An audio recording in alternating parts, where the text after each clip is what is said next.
खुशामदीद। आज हम एक ऐसे वायरल वीडियो फिनोमेनॉन से पर्दा उठाने वाले हैं जिसने शायद सोशल मीडिया फीड्स को बिल्कुल भर दिया है। अक्सर लोगों ने ये इंतहाई इमोशनल और दिल को छू लेने वाली एनिमेटेड डॉग्स की वीडियोस देखी होंगी, लेकिन इनके बनाने का असल तरीकाकार अब तक एक राज सा बना हुआ था। लेकिन अब नहीं। हुआ ये है कि एक कंटेंट क्रिएटर ने इसका पूरा फॉर्मूला स्टेप बाय स्टेप सबके सामने रख दिया है, और वो भी मुफ्त AI टूल्स का इस्तेमाल करके। तो चलिए इसको ज़रा तफसील से देखते हैं। इस पूरे मेथड को हम 4 अलग-अलग स्टेजेस में तकसीम कर सकते हैं। हर स्टेज पिछले वाले पर बिल्ड करता है, जिससे आखिर में एक मुकम्मल फाइनल प्रोडक्ट तैयार होता है। तो सबसे पहले आती है एक ज़बरदस्त कहानी। फिर उस कहानी के हिसाब से विजुअल्स बनाए जाते हैं। उन विजुअल्स को एनिमेशन के ज़रिए ज़िंदा किया जाता है, और आखिर में एक बहुत ही ख़ास किस्म की वायरल एडिटिंग से उसे फाइनल टच दिया जाता है। पूरी वीडियो की बुनियाद बिल्कुल एक उदास और जज्बात से भरपूर कहानी पर रखी जाती है, और इस काम के लिए क्रिएटर एक बहुत ही ख़ास और पावरफुल टूल का सहारा लेता है।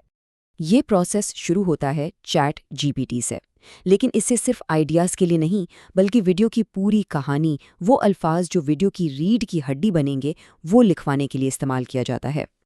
और क्रिएटर के मुताबिक असल राज सिर्फ इस टूल को इस्तेमाल करना नहीं, बल्कि इसे कैसे इस्तेमाल करना है वो है।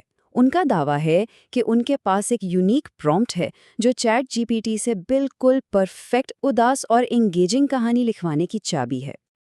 अच्छा, जब कहानी फाइनल हो जाती है तो अगला बड़ा मसला विजुअल का आता है। एक ऐसा कैरेक्टर बनाना जो हर सीन में एक जैसा दिखाए, यानी कंसिस्टेंट रहे। इस कंसिस्टेंसी के मसले को हल करने के लिए और हाई क्वालिटी इमेजेस बनाने के लिए जो टूल इस्तेमाल होता है वो है माइक्रोसॉफ्ट डिज़ाइनर। यहाँ पर जो चीज़ सबसे दिलचस्प है वो ये है कि ये प्रोसेस एक लूप की तरह चलता है।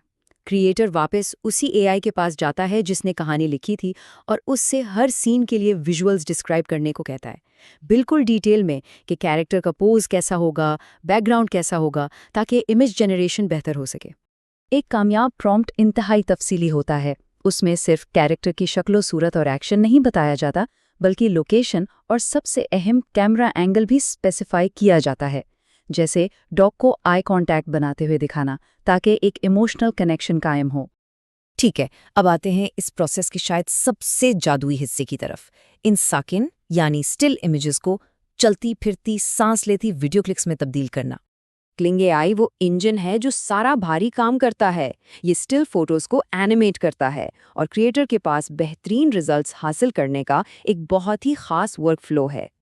मनचाहा एनिमेशन हासिल करने के लिए इन कदमों को बिल्कुल इसी तरह फॉलो करना ज़रूरी है। सही वर्जन सेलेक्ट करना, इमेज अपलोड करना, एक सादा सा एक्शन प्रॉम्प्ट देना जैसे रोटी खा रहा है, और यहाँ तक कि एक खास नेगेटिव प्रॉम्प्ट इस्तेमाल करना ताकि AI को गलत चीज़ें बनाने से रोका जा सके। और यहाँ एक छोटी सी लेकिन बहुत अहम टेक्निकल ट्रिक है। मोबाइल इंटरफेस पर डाउनलोड का ऑप्शन फ़ौरन नज़र नहीं आता, इसलिए ब्राउज़र में डेस्कटॉप मोड ऑन करना ज़रूरी है ताकि जनरेट हुई क्लिप को सेव किया जा सके। जब सारी एनिमेटेड क्लिप्स तैयार हो जाती हैं तो आखिरी मरहला शुरू होता है। इन सब को एक ऐसी शॉर्ट वीडियो में एडिट करना जो वायरल होने के लिए ही इंजीनियर की गई हो। वायरल एडिट का पहला उसूल हुक। कहानी का सबसे दिलचस्प, सबसे जज्बाती हिस्सा पहले 3 सेकंड्स के अंदर अंदर दिखाना ज़रूरी है, ताकि देखने वाला स्क्रॉल करते हुए रुक जाए। रफ्तार को तेज़ रखा जाता है, और लोगों की कम होती अटेंशन स्पैन का मुकाबला करने के लिए पूरी वीडियो में कोई भी सिंगल क्लिप 4.5 सेकंड से लंबा नहीं होता। ये एडिटिंग फॉर्मूला हैरत अंगेज हद तक अहम है। इसमें सब कुछ कवर किया जाता है। टाइमिंग, बैकग्राउंड म्यूजिक का वॉल्यूम जो 25 से 50% के दरमियान रखा जाता है, सुपर इम्पोज ट्रांजिशन का इस्तेमाल, और यहाँ तक कि क्लिप्स पर जूम करके AI से बनाए वाटरमार्क्स को हटाना भी शामिल है। जब इस फॉर्मूला के मुताबिक एडिट मुकम्मल हो जाता है तो वीडियो अपलोड के लिए तैयार हो जाती है, और वो भी पीक व्यूइंग आवर्स के दौरान। ये पूरा वर्कफ्लो एक सिंपल टेक्स्ट प्रॉम्प्ट से लेकर एक मुकम्मल वीडियो तक एक वाज़ेह, काबिल अमल निज़ाम है। अब जैसे जैसे ये मुफ्त टूल्स और भी ज़्यादा पावरफुल और हर किसी के लिए दस्तयाब हो रही हैं, ये यकीनन कंटेंट क्रिएशन के तेज़ी से बदलते मंजरनामे पर बहुत दिलचस्प सवालात उठाता है कि डिजिटल स्टोरी टेलर होने का मतलब अब क्या होगा।